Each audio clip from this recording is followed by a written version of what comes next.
Hi everybody, welcome back to our chess skills class for beginners and intermediates. Today we're going to be looking at part 9, creating a training plan to improve at chess.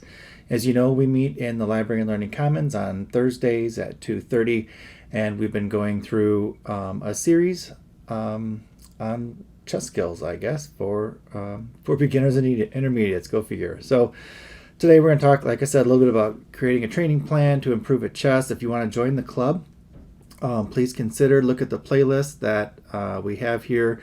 If you want to join the actual class, you can join us in person, or if you can't join us in person, just watch the videos. We do have a spreadsheet of a lot of the progress that we're making. We keep track of our statistics, like our ratings and our times in terms of how many puzzles we can solve with Puzzle Rush, and we're also looking at a series of books and videos so that we have a common core of knowledge, so that as we discuss and we train together, we have a common knowledge. So today, as I said, we're going to talk about creating a training plan, and I've got an example here for you to look at.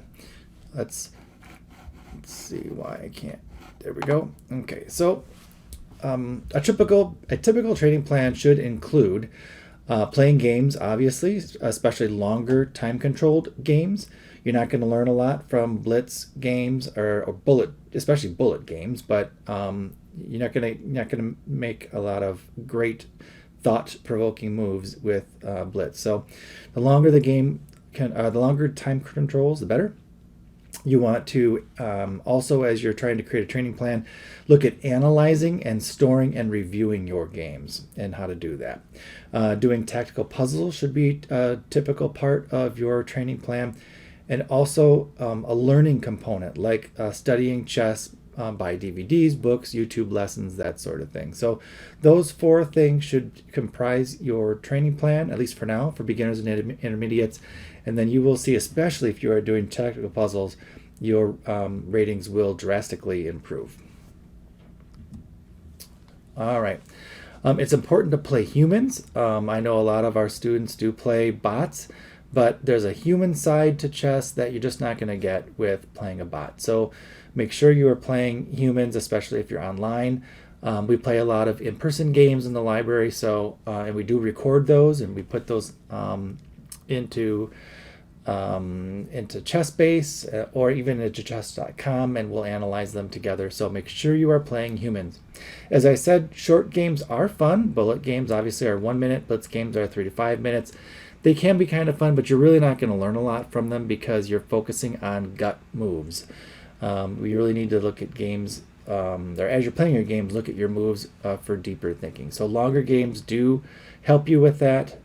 Think about either 10 or 30 minutes per side, so that you can actually look at your games as you play them. Choose the best move, create plans, that sort of thing. If you're playing these shorter games, you're not going to be able to do that. You need to play often, or we should be playing often, a few times per week or every day if possible. As I said before, when you play bullet and blitz games, you are playing by your gut. You really don't have a lot of time to think about, what are the top 3 or best 3 moves in my current position. You really don't have a lot of time to think about combinations or any deeper thinking than 1 or 2 moves ahead. But when you play longer games, as I said, 10 to 30 minutes, you give that extra time to really calculate and think about several moves ahead. That's very important. I kind of said a little bit about that top point about playing bullet and blitz. It can be fun. You're not going to get much out of them, even when you're analyzing them. And of course, as we play games, we want to analyze and review in chess.com. If you play at chess.com, not just review, but analyze it. Write down some analysis, some thoughts about what you are thinking, how you're feeling, what you're trying to do. Actually put down some notes of analysis. We want to do that with every game we play, every serious game we play. And every game we play should be serious. So that goes along with making sure, the second point, making sure you are analyzing, or at least the review, for every game you play, and we really should be analyzing every longer game that we play so that we review our mistakes and we don't make those mistakes again. This is what we should be doing when we're analyzing them. Spend at least 15 minutes looking at the game without a chess engine. We should be doing that first. We shouldn't rely on the engine because that's how we're going to learn. If we're looking at the game without any help at all, the longer and the more you do this, the more things you will find as you play that you could have done certain things. You could have found technical things like pins, forks, skewers, that sort of thing, discovered attacks, especially if you're not using a chess engine. So I would say for at least 15 minutes, look at the game without a chess engine. Find a critical place or many places in your game and be sure to write about like those critical places. Write your thoughts, feelings, and general ideas or plans for your major moves. So when you write about your games, we should be able to explain or at least say to a beginning or general chess player what we are thinking with every single move. Andrew Martin talks about this in a couple of his Foxy videos, especially for beginning players. As we are analyzing or learning to analyze games, look at it from the perspective of a beginner. Or I shouldn't say not look at it from the perspective of a beginner. We should be able to look at it the perspective of where we are, but be able to explain it to a beginner about, again, what we're thinking and what we're planning with every single move. I do that when I go through games with our club. When analyzing your games, look for your opponent's moves and write about why you think your opponent did what they did. Look for what you missed in the game. I kind of talked about this before. Tactics like forks, pins, skewers, discovered attacks, etc. Write about them. You'll be surprised how much you find. Today we were talking about in our class, Tom and I had played a game, and Hunter saw a tactic that neither Tom nor I saw. What it was an actual attack that he could have moved a bishop to attack my queen, and to use a bishop to attack a king, and there was no way around it. Either to block it was going to create a discovered attack on my queen, or I had to block his attack on my king with my queen. So in either case, I would have lost the queen, but he didn't see it and neither did I. And that's why it's really important as you are analyzing these games, find a friend and analyze them together, because a lot of times they will see things that you don't see. So after about 15 minutes, without using an engine like Stockfish, you write down your thoughts, then spend another 15 minutes looking at the moves with the chess engine. Especially if you're in chess.com, look at that evaluation bar. A lot of times that'll give you hints as to, or even if a move will say this was a mistake or a miss, or it was a blunder. You want to make sure you catch all those so that you see what the mistake is and you don't make it again. As you grow, you'll find out that maybe 30 minutes is not enough time to review a game. Sometimes I can look at games a lot longer than 30 minutes. So the higher you go up in the rating, the more time you can spend analyzing and critiquing your games. Jesse Cry is always talking about this on the dojo, that at first maybe you'll only be able to write like a page or two of notes, but as you get up the rating ladder, you'll be able to write 5 pages, 10 pages. His games, he says, as he's writing them, it's many, many, many, many pages. So, and he's a grandmaster. So yeah, we'll find that as we critique them and look at the games and analyze them, we'll be able to write a lot more comments. So as you're using an engine, look for places where, like I said already, where your evaluation goes up or down. See if you can figure out why the evaluation is going up and down. What you missed or what you did wrong. Chess Vibes does a great video. This is by International Master Nelson Lopez. He talks about how to evaluate your games with a chess engine. Just look it up on YouTube. It's a great video. And he talks a lot about looking for these spaces, or these places, not spaces, but places in your game where the evaluation bar goes up and down. That's a great first place to look when you are analyzing your games, and you might not know what to look for. It's another important point. Analyzing the games that you win, yes, that is fun and it is very important. But even more important, we need to analyze the games that we lose. Figure out what we did wrong again to make sure that we don't make those mistakes again. I talked a little bit about this. Analyze with a friend. Play a game with a more advanced player and talk through the game afterwards. They call that a post-mortem. So make sure when you're playing with your friend or playing with people you know, make sure you talk about the game afterwards. You can both learn from each other that way. Another thing I've seen online and in other videos that I've been watching is you might want to take a look at who your favorite chess player is. Maybe it's a national master. I've been pretty open with who my favorites are. Gotham Chess, who is Levy Roseman. I also, as I said, Chess Vibes, who is Nelson Lopez. I like Daniel King. I like Andrew Martin. I like Ginger GM, who is Simon Williams. Magnus Carlsen is at a level that's way beyond me, but it's still fun to kind of go through his games.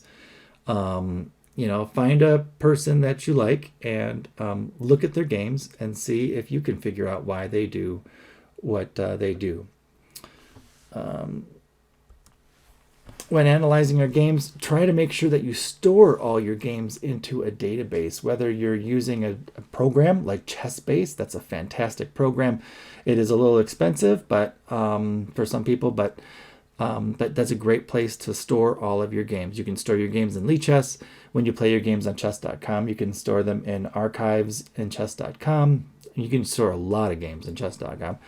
And also, you can put them in libraries, which is really nice. But you got to have a gold membership if you're going to save your analysis, a gold membership or above, to save your analysis and notes. We have had some students try to do that with a free membership, and they said that they just can't do it.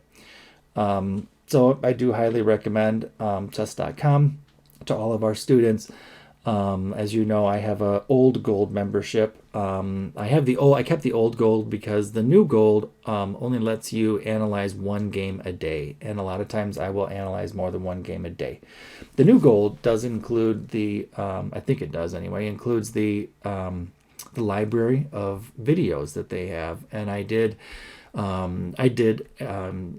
look at their premium membership. I was gifted a premium membership because I attended one of their sponsored events, and I put in the chat, hey, I want to enter for a guest membership, and they chose me and gave me a month to try it out, and it was great.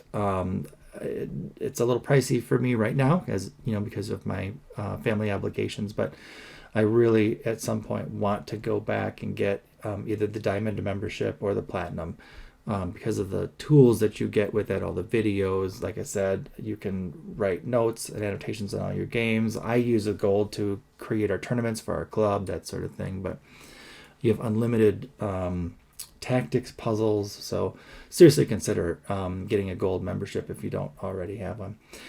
Another way to save games is through a database like SCID. I can't remember what it stands for right now, but if you just type in SCID and chess, you'll see another program. It works a little bit like ChessBase, but it's not the same thing. ChessBase is sort of the crown jewel of chess analysis and chess creating an archive of your games. That's sort of the crown jewel, and I really recommend that, but also like chess.com. All right, so here's an example. I'm analyzing this game. I won the game on time, but could have easily lost. In this position, I noticed white is ahead in evaluation with 0.6. Stockfish says my bishop move to bishop to e2 is a mistake.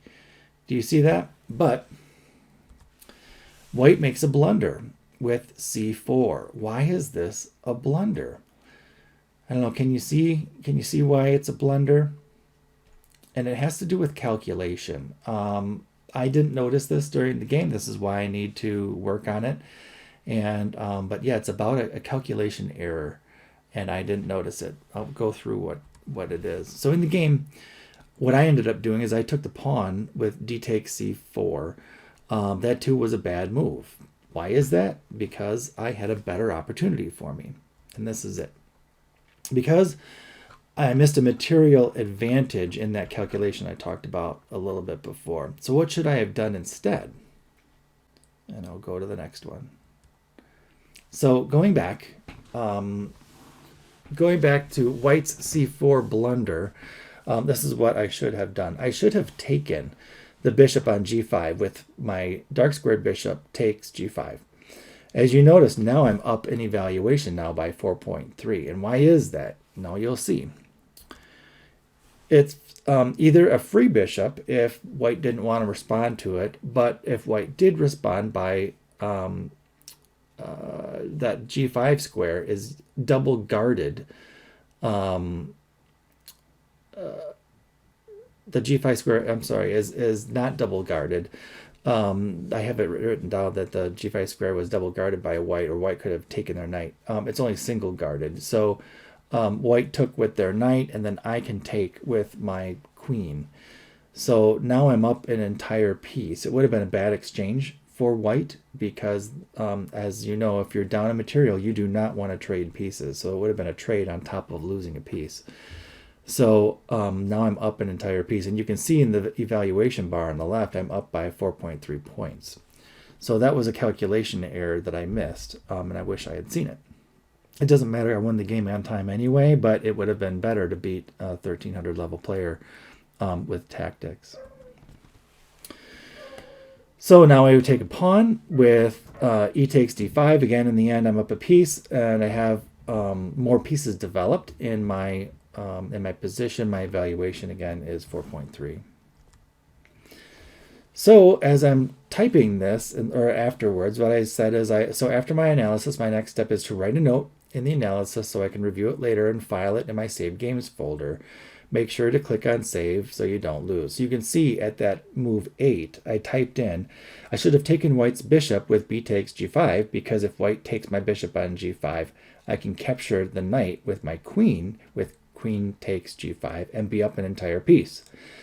But I was preoccupied with the pawn move by White, and I missed the opportunity. So I've got that in there. I can review the game later, and it's a good thing for us to do, is to be looking at these games over and over again as we analyze them. And you'll find that as you're looking over them, as you grow in knowledge, you'll be able to add more notes to your games later. So in the games you lose, make sure you review all of your misses, blunders, mistakes, and accuracies so you don't make the same mistakes over and over. We need to learn from our mistakes. So you see in this game, my accuracy was only 62.7%. I did have a blunder. As you know, one of the things that I try to do in every game is have 0 blunders. That's what I'm trying to do in my chess development right now. My opponent had 2 blunders and an accuracy rating of 75.9 in this particular game. And the thing that kind of bothered me the most was this game was a giveaway. You lost the advantage, but were saved by the clock. So, yeah, I won the game because the player gave it to me because they lost on time. But I could have won it had I thought about calculation and tactics in the middle game. That's another thing I'm trying to work on is middle game tactics. Sorry if you hear my dog. He's barking upstairs. Okay, so let's get back to some of the notes. It's important to play humans, as I kind of said before. Play short games for fun like Bullet and Blitz, but if you really want to develop and grow, we need to play longer games to learn and to become better at chess. It's important, as we've said, to solve tactical puzzles. We should be doing tactical puzzles every day. And be sure to study chess or instructional tools like books and videos. I've kind of gone through, I've shown you some of these before. These are some of the things that I have. I really do like chess trainers. These are from ChessBase. You can buy them. They're only, I don't know, $30 maybe from ChessBase. But you can buy them off of Amazon too. But I would probably just buy them from ChessBase or a company like House of Staunton. Books, another good thing to read. Reassess Your Chess Workbook is one that I bought. Here's another one, The Amateur's Mind. I'm a big fan of Jeremy Silman. Here's another one from Jeremy Silman. I don't know if this presentation, to tell you the truth, has some of these things listed. We did go through this course that I'm recording right now last week. This week we did a different class, so I apologize if I'm a little rusty on this one. So solve lots of tactical puzzles. Spend at least 10 to 20 minutes every day on tactical puzzles. Do a variety of puzzles like Puzzle Rush, 3 to 5 minutes, but also try Puzzle Rush Survival. Why is that so hard to say? So that you can do some deep thinking. And read a chess tactics book too. Next week, or the next presentation, I'm going to go through a little bit about.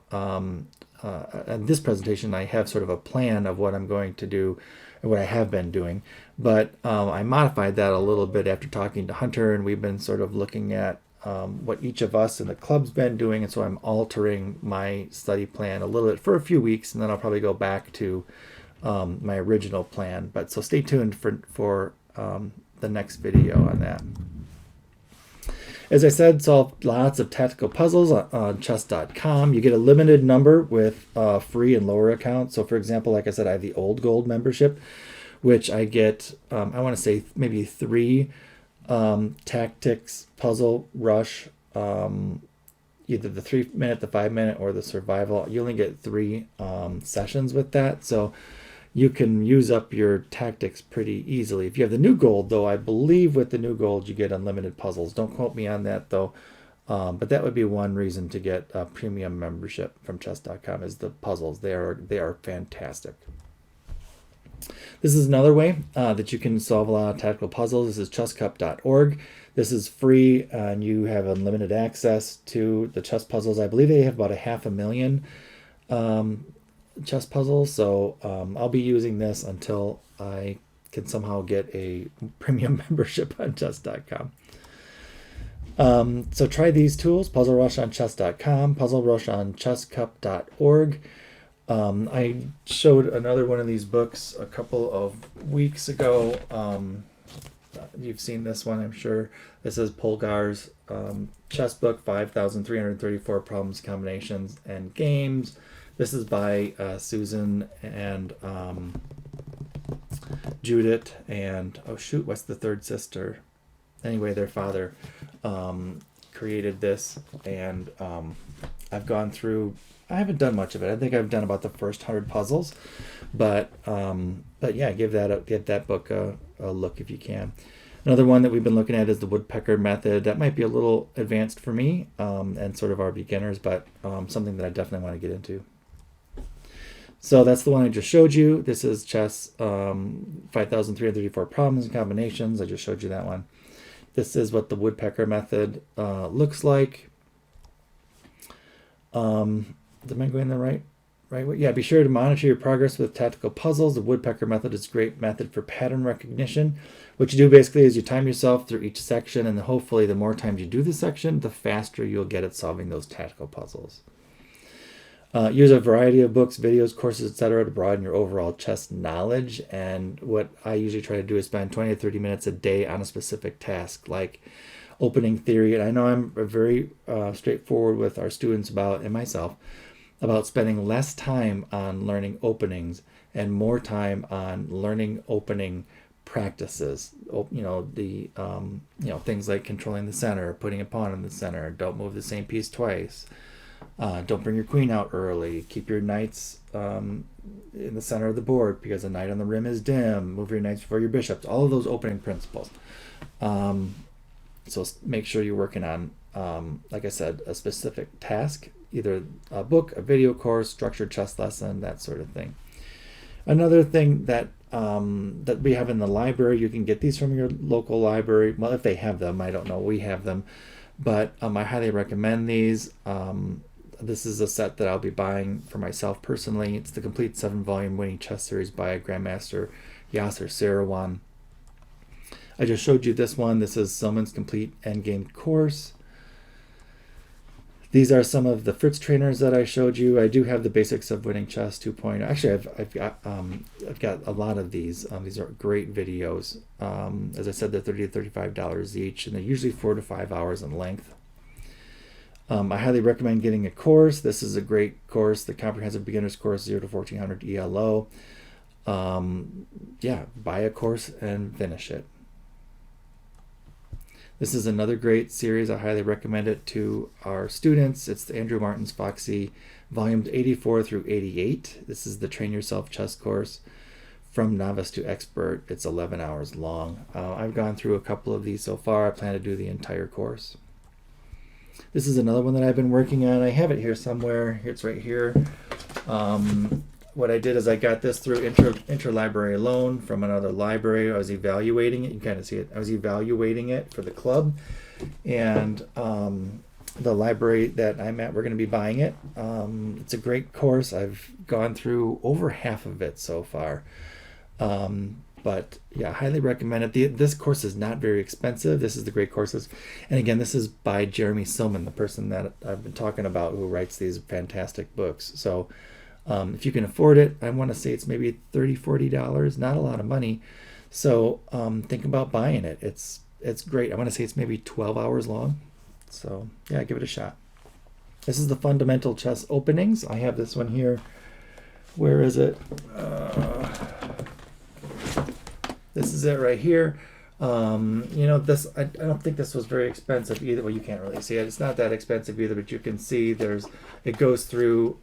If there's an opening you want to learn, chances are it is in here, and yeah, definitely something to look at. Read a chess magazine like ChessBase magazine. I have a subscription to ChessBase. I highly recommend it. This is a magazine on the game of chess. There's not a lot in there about the personalities of chess or the chess news. That's not the mission of this magazine. This is actually looking at games, analyzing them, and talking about them. And each one of these magazines has like 4 hours of video. It does come to you. Do I have one over here? I don't think I have one, but it does come to you either in a paper version. The company is from Germany, but they also have a DVD, or you can download them too. They're about $20 an issue. But like I said, each issue has about 4 hours of video instruction. This is another great series. I have this. This is a complete Chess Life magazine, chess review from 1933 to 2019. I got this from the House of Staunton here in the United States. Over 500 issues are in this collection for only $50. It's quite a steal. And did I say that right? I know that sounded stupid, but it's quite a deal at $50 to get over 500 issues of chess magazines. And I want to say the last, I don't know, 20, 30 years, the PDFs are beautiful. They're obviously, I think, converted from the actual files, and the older ones, obviously, a camera has taken photos of them. But a great deal if you're interested in a chess magazine. What else? Buy a course and finish it. This is Winning Chess the Easy Way. This is Susan Polgar, one of the daughters of was it Laszlo? What was his first name? The man who wrote the chess problems book that I showed you before. She's an Olympiad. Her sister, they're both two of the top women in the world. Phenomenal teachers. Also, you can watch a lot of YouTube videos on chess. Be careful, though, because a lot of things that we'll watch, are they really chess instruction or are they entertainment? All of these that I have on the screen here, the St. Louis Chess Club, I do talk about Nelson Lopez, Daniel King, Levy Rozman, ChessBase, the dojo. They have a lot of instructional videos that you can learn from. But then sometimes, like Levy, he'll do a 2-hour rating climb in one of his videos, and you'll pick up you'll pick up little tips as you go. But he also, not just him, but these people have a lot of actual courses or instructional videos that you can really learn from and get a lot out of in 10, 15, 20 minutes. All right, consider about getting a premium membership. I've talked a little bit about chess.com. I've talked about in previous videos about the Chess Dojo. Think about joining one or both of those programs. I definitely would love to join the dojo, like I said, and also get a premium membership, more than just my old gold membership on chess.com. Lichess is a free platform where you can play chess, you can learn about chess. What I understand is their ratings are a little inflated on lichess.org. A lot of people are wondering how you say it. Is it Lichess or Lichess?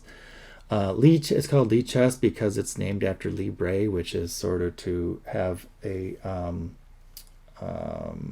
what is Libre? It's like if I recall correctly, it's like liberated, to have a free, in this case, a free access to chess. They take donations. That's how they maintain the site and the content, so they do survive off of the kindness of others and donations, but primarily it's like if you don't want to give or can't give, it's a free tool.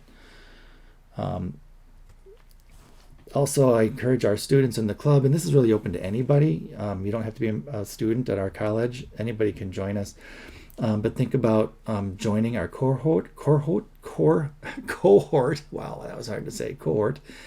And take a look at our syllabus, take a look at our spreadsheet, track your data, and then also take a look at the various assignments and specific training that we have from month to month to month. And this will help you climb the rating ladder.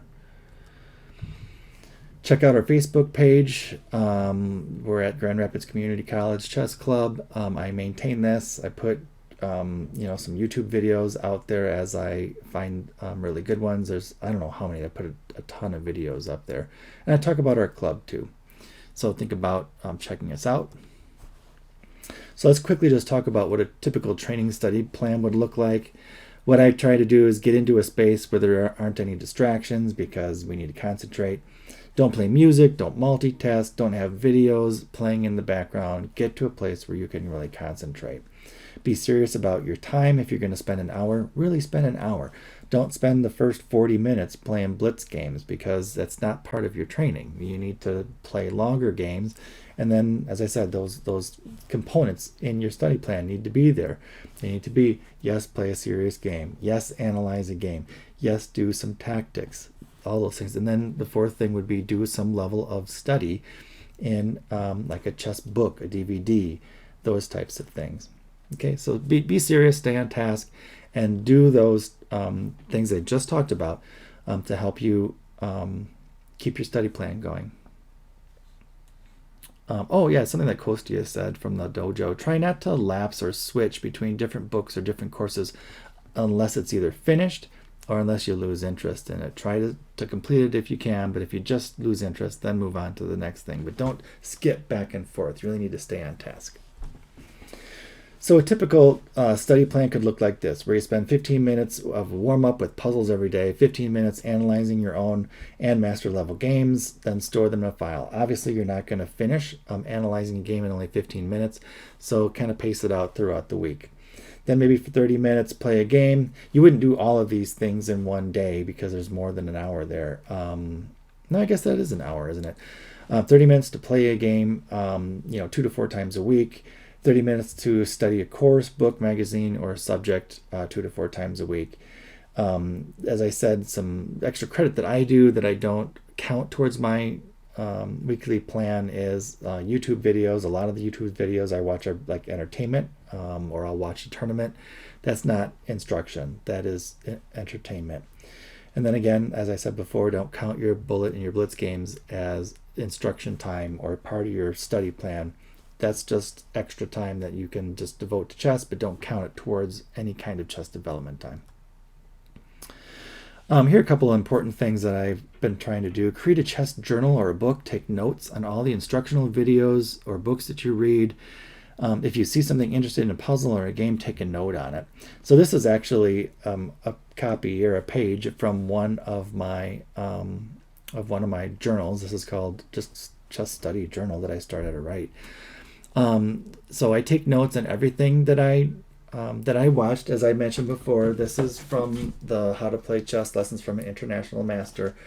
I started taking notes on this at chapter 4, and you can kind of see some of the things that I'm writing down that I learned in each of these chapters. So looking for undefended pieces, look for discovered attacks by checking the king, look for multiple attacks with only one move, forks, skewers, etc. So you can kind of see what I've been learning in each of the chapters as I'm working on this course.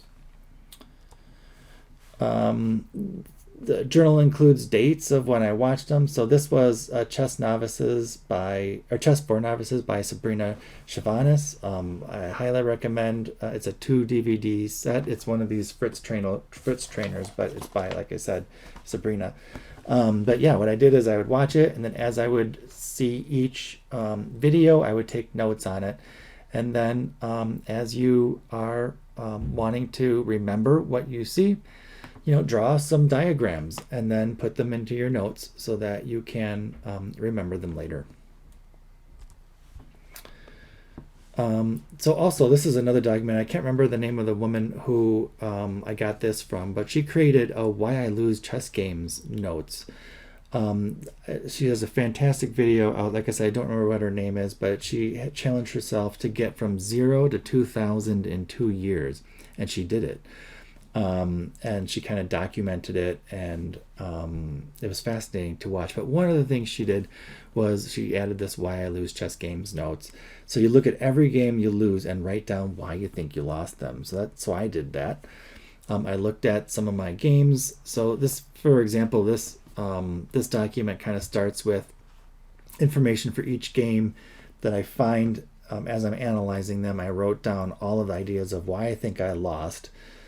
And you can kind of see that here. I have a link, the blue link to the chess.com actual, the PGN file where I've got notes and etc. But then I also put down, how many blunders, how many misses, mistakes, inaccuracies, etc. that I had from the game. So think about starting that kind of a file too. Why did I lose this game? And then what you need to do is, as you are doing this, read about them. And then, what's this next screen? Oh yeah, to pick a couple of critical spots where you think you made your key mistake. And then what I did here is I took a picture of those critical spots and put them in the actual entry. And then this page here is the first page of Why I'm Losing My Chess Games. And I figure out why I lost the game. I got this hint from International Master Chess Vibes, Nelson Lopez. He takes a look at like 100 games from this rating. What were the common mistakes that they made? So I'm doing that too. I'm looking at what were the common mistakes that I made. I put them down. So like I hung pieces and pawns. I did that 4 times so far in all the games that I've analyzed. I lost material due to a miscalculation. I've done that 3 times. I wasted tempo by pieces getting kicked around. I did that 3 times. So I'm trying to figure out why I'm losing these games, looking for not patterns, but reoccurrences, so that as I'm playing, I can think about that. I was a victim of a fork. I was a victim of a discovered attack. You can just kind of look through, why am I losing these games? So yeah, I encourage you to do that too. So be sure to identify what you do wrong so you don't keep making the mistakes over and over. I've talked about that. Reread your notes. This is very important. As I said, create a journal and reread all your notes so that you can remember what you've learned. Look at your mistakes and what to improve. Create a training plan and stick to it. Make it fun so that you will want to work on your chess skills, progress, and development every day, and include puzzles, games, analysis, and learning in every day. So this is an example of a training plan that I started using. You can see what I do for each day, Monday through Friday. And then Saturday and Sunday, I treat those as fun days, but you can see sort of the things that I've been doing for fun. I've been watching YouTube videos, both instruction, but then also entertainment. I do watch chess.com for commentary, especially during the tournaments. I love listening to Yasser Seirawan talk. They'll have grandmasters and international masters comment on the tournaments as they're happening, which is pretty fun. I do play blitz and rapid games a lot of time on the weekends. I don't do that much during the weekdays anymore, because I'm trying to do more studying, but then also study tactics. And then you can see on the right there where it says upcoming courses of study. those are a listing of the things that I want to do, and I'm reminding myself I want to do them. So I'm working on right now the Great Courses DVD set. That's this that I showed you earlier, that I highly recommend. So I'm going through that. The Basics of Winning Chess 2, I own that. That is a Fritz trainer. So I did go through this once years ago. I want to go through it again. And then some of these other things. The Train Yourself Chess course I talked about, that's by Foxy. I want to go through that. I want to go through eventually all 7 books of the Play Winning Chess series by Yasser Seirawan. The First Step series, those are Fritz trainers by Andrew Martin. And then also I have a Fritz Endgame course that I want to do. Is that the last screen? No. So yeah, make goals and rewards. Make a wish list of things you want to read or that you want to have. And so that is another thing I did. I created a wish list. These are the things that I want to buy. Some of these things we did buy in the library already. Like we just got Keep It Simple, 1.d4. We have all 7 volumes of the Play Winning Chess series. But once I get to one of my goals, I'm thinking, gee, I would like to eventually buy a platinum membership, or maybe I can get it as a Christmas present or something. I don't know. But yeah, these are some of the things that I want to have as rewards as I keep my progress going in development in chess. Okay, that is the last screen. So I do want to thank you if you made it this far. Thanks for sticking with it. As you know, I'm a beginner, I don't know if I'm an intermediate yet, but as you know, I'm an advisor of our chess club. I help our students at the college. I have a long way to go in my chess development, and this is sort of a way for us to document us as a club as to what we are learning and how we're progressing. And I hope this helps you. If you liked the video, please give it a like. If you didn't like it, you probably didn't make it this far. So thanks for sticking with us. I hope you have a great day, and thanks for watching. Take care. Bye-bye.